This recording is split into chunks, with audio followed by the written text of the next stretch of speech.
Kumbai, mi nome está Zoraida Molina Arndel. Salmo 24. Salmo 24 ta papia de grandeza de Deus. Deus está grande e majestoso. É poema aqui que ilustra que Deus está grande.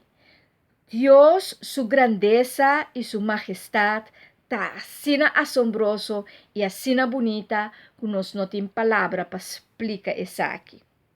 Majestade que men boniteza impressivo.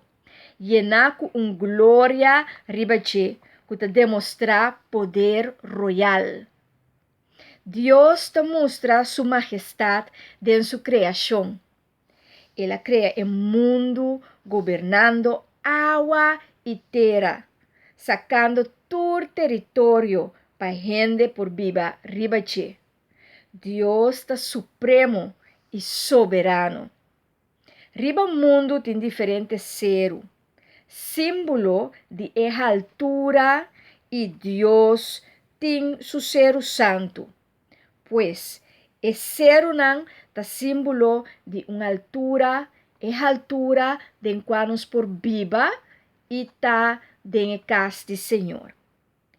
Deus tem su terra santo e essa aqui está território especial, território espiritual elevado e está mais alto de qual nos por llegar mais cerca de Deus e toma nos refúgio.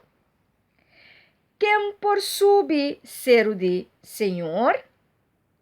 Seru den Bíblia também que men templo. Den Isaías capítulo 2, versículo 2, eta ilustra essa aqui. O cero de Senhor tá templo, igreja. E hoje em dia tá igreja de Cristo. Pois Salmo 24 tá papia com Deus Saturcos, tá dono de tur, pero turcos, e atraja tur, pero turcos. Deus está presente en su gloria e nos por drenta en su presencia, drentando el cero aqui, el cero de Deus. Deus no halaga, nos queda desamparado. Eta abre porta para nós e nos por drenta sempre, pero sempre en su presencia. Bate e a porta lo abre.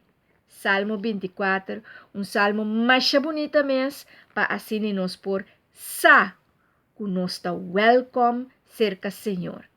Deus bendicionado e enjoy a jornada aqui.